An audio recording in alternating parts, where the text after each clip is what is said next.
Light weight బంగారు diamond ఆభరణాలు, వందల రకాల డిజైన్స్ ఏవైనా ధర మాత్రం ఒక్కటే. నమస్తే, నేను విజయ్. ఇప్పుడు ఎక్కడ చూసినా కూడా తొక్కిసలాట గురించే డిస్కషన్ నడుస్తుంది. ఇప్పుడు తాజాగా తిరుపతిలో జరిగినటువంటి ఘటనలో దాదాపు 6 మంది చనిపోయారు.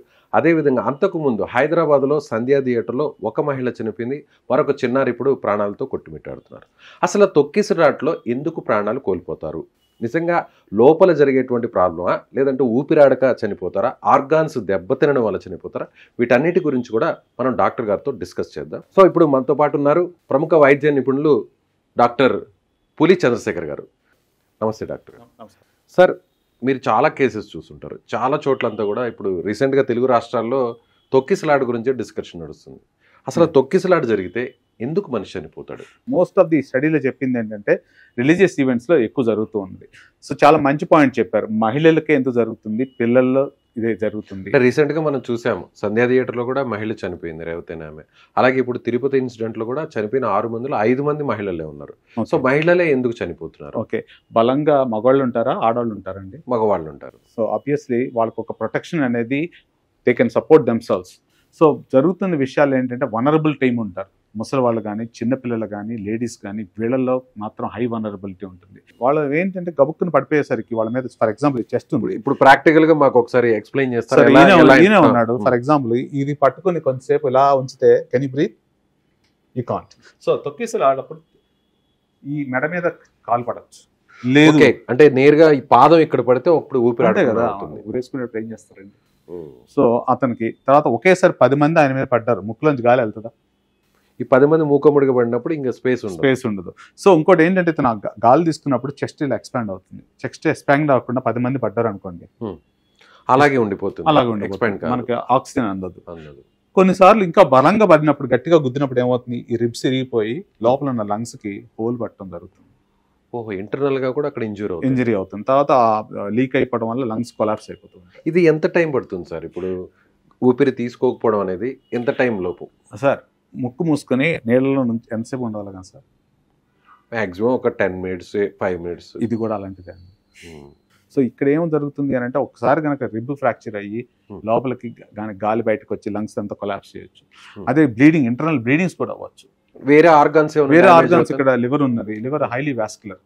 సో ఇలా గట్టిగా నొక్కంగానే ఏమైపోతుంది అని అంటే బ్లీడింగ్ లోపల జరుగుతూ ఉంటుంది, దాంతో బీపీ డౌన్ అయిపోతుంది. That's what it causes all the problem. So ఇది చాలా రకాల, కొంతమంది హెడ్ ఇంజరీస్ కూడా అవ్వచ్చు. మోస్ట్లీ ఈ స్టాంపేడ్ లో జరిగేది ఏంటంటే ఇంటర్నల్ బ్లీడింగ్, లేకపోతే లంగ్స్ నుంచి లంగ్ ఇంజరీ జరగడం కానీ, లేకపోతే లంగ్స్ లోకి ఆక్సిజన్ వెళ్ళకపోవడం కానీ, these are the main things. ఒకవేళ కాలో ఏలో ఏదైనా ఎదిగింది అనుకోండి, ఎంత బ్లీడింగ్ అవుతుంది? మాక్సిమం ఒక చేయి కోసుకుంది అనుకోండి, ఎమ్మటే చచ్చిపోం కదా. అదే పేక్ కోసుకుంటే 2 నిమిషాలు. అదేవిధంగా తొక్కిసలాటలో ఒక వ్యక్తి నిల్చో ఉన్న దానికంటే కూడా పడిపోతే ఎక్కువ మంది తొక్కడం జరుగుతుంది. అప్పుడు తొక్కినప్పుడు ఆర్గాన్స్ అనేవి కూడా ఎక్కువ ఒకటే కాకుండా ఏమవుతుందంటే అందరూ ఒకళ్ళ మీద ఒకళ్ళు వెళ్ళిపోతూ ఉంటారు. అసలు అతనికి ఒక టైం అనేది ఊపిరి తీసుకోవడం కూడా గ్యాప్ ఉండదు. మోస్ట్ కామన్లీ నేను చూసింది ఏంటంటే, ఇప్పుడు ఫర్ ఎగ్జాంపుల్ ఆ రిబ్స్ ఫ్రాక్చర్ అయ్యి లంగ్స్ ని పియర్స్ చేసుకుని న్యూమోథొరాక్స్ అంటాం అనమాట. గాలి బయటకు వచ్చేసి లంగ్స్ ని కొలాప్స్ చేసేస్తుంది. అంటే మనకి 2 ఉంటాయి కదా సార్ లంగ్స్? చాలా మంచి పాయింట్ చెప్పారు. ఒక లంగ్ ఉంటే కనుక కాదు, దీనికి మధ్యలో అడ్డుగోడ కట్టినట్టు ఉండదండి, గుండె ఉంటుంది మధ్యలో. ఇక్కడ ఎప్పుడైతే గాలి బయట నుంచి ఒక లంగ్ ని ఇలా కొలాప్స్ చేసుకుంటూ వచ్చినప్పుడు మూవ్ చేసుకుంటూ ఈ లంగ్స్ కూడా ప్రెషర్ తోటి చేస్తూ ఉంటారు. అలాగే ఎక్కువ శాతము ఇలా పడుకో ఉన్నప్పుడు డ్యామేజ్ ఎక్కువ జరుగుతుందా, ప్రాణ నష్టం? లేదంటే బోర్లా పడిపోయినప్పుడు తొక్కడం వల్ల ఎక్కువగా ఇబ్బంది? మంచి పాయింట్ అడిగారు. సో బోర్లా పడుకున్నప్పుడు మోస్ట్లీ మనకి వెనకాల స్పైనల్ మజిల్స్ ఉంటాయి. అది బేసికల్లీ ఏమవుతుంది అని అంటే, ఈ యొక్క లంగ్స్ కంప్రెషన్ ఒకటి మెయిన్. ఆ విషయాల్లో జరిగేది rib fractures. Internal organ damage తక్కువ ఉండొచ్చు ముందు పడిన ఉన్నప్పుడు మాత్రం కంపల్సరీ. పెళ్లికిత్తులో ఉన్నప్పుడు మాత్రం ప్రాబ్లం ఎక్కువ ఉంటుంది. బోర్లా ఉన్నప్పుడు మాత్రం కొంచెం తక్కువ శాతం ఉంటుంది.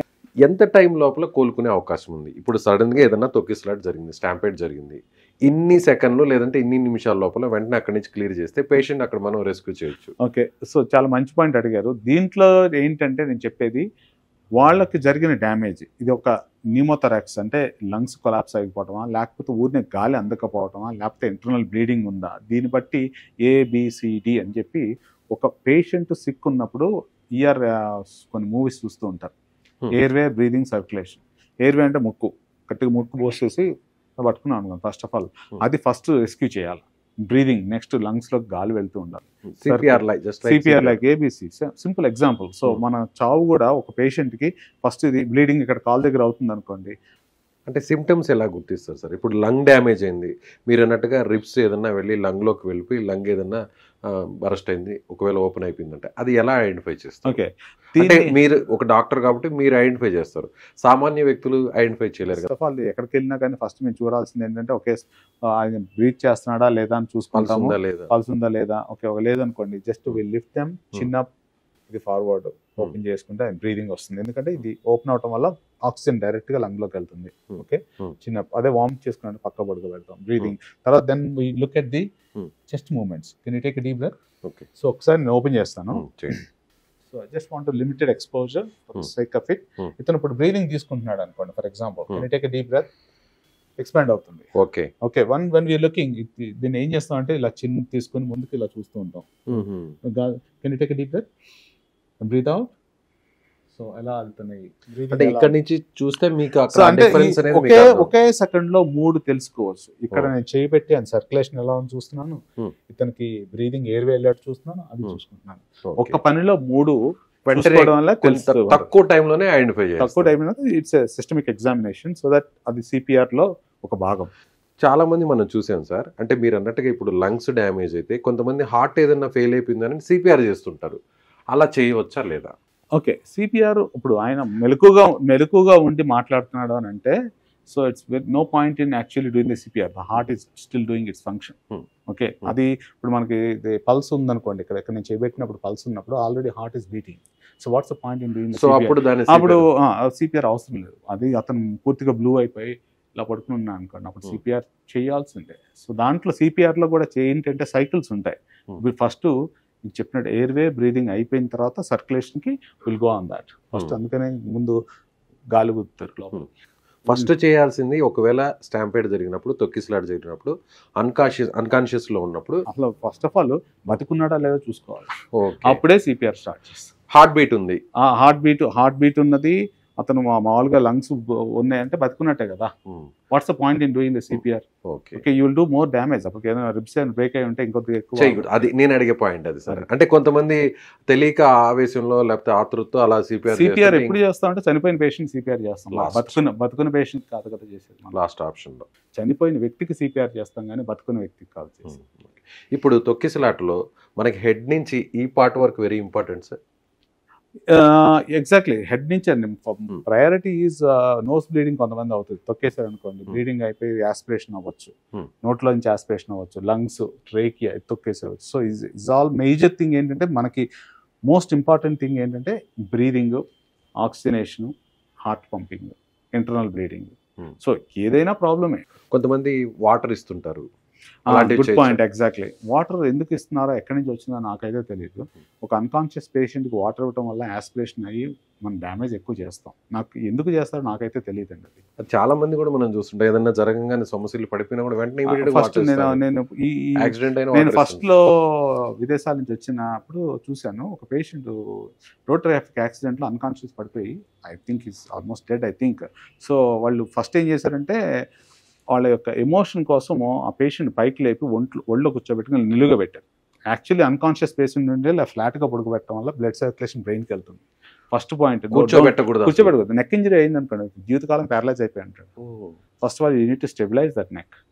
ఇప్పుడు మా unconscious patients once we make sure the neck is okay, మా స్టాఫ్కి చెప్తూ ఉంటాను, ఏదైనా పేషెంట్ సెడేషన్ ఇస్తూ ఉంటాం. First of all what is the recovery position, you go turn that side. Yes, so recovery position stable గా ఉన్న పేషెంట్స్ ని అటు పక్కకు పడుకోబెడతాం. ఎందుకంటే వాళ్ళ నోట్లో ఉన్న సెక్రీషన్స్ ఉమ్ము కూడా బయటకు పడుతుంది. సో దాంతో ఈ యొక్క సర్క్యులేషన్ ఏదైనా ఉన్నా కానీ మేము ఓపెన్ చేయడానికి కానీ రికవరీ పొజిషన్, నెక్ ఒక ఇంజరీ లేదు అనుకున్నప్పుడు రికవరీ పొజిషన్ అంటాం. ఎందుకంటే ఫిట్స్ వచ్చిన పేషెంట్స్ ఉంటారు, వాళ్ళు ఫస్ట్ రికవరీ పొజిషన్లో పెడితే వాళ్ళ యొక్క ఉమ్ము కానీ వామిటింగ్ కానీ ఏది లంగ్స్లోకి వెళ్లకుండా ఉంటుందని చెప్పి. అంటే ఒకవేళ అది జరుగుతుంది అన్నప్పుడు మనం ఎలాంటి ప్రికాషన్ తీసుకోవాలి? అంటే పడిపోతున్నాము, పైన గుంపు పడిపోతుంది అన్నప్పుడు అది చాలా కష్టం. చేతులు ముందు పెట్టుకున్నా ఏది పెట్టుకున్నా కష్టమే సార్. ఎందుకంటే కొన్ని వందల మాబ్ పీపుల్ కమింగ్ దే, నువ్వు ఎంత ఫోర్స్ అన్నా ఆపగలవు.